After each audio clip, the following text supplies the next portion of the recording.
Nagbabadyang ang sama ng panahon kaya kabado na naman ako.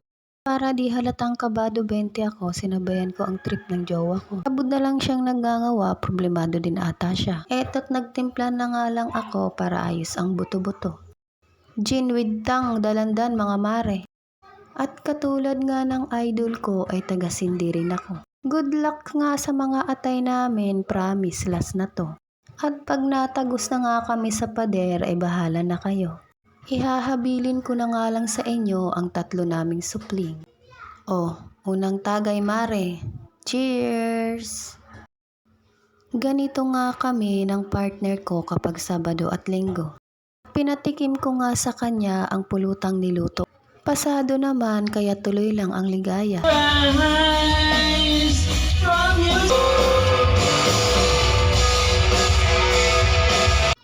At malalaman mo ngang may tama na siya dahil gumagapang na yung mga galamay niya.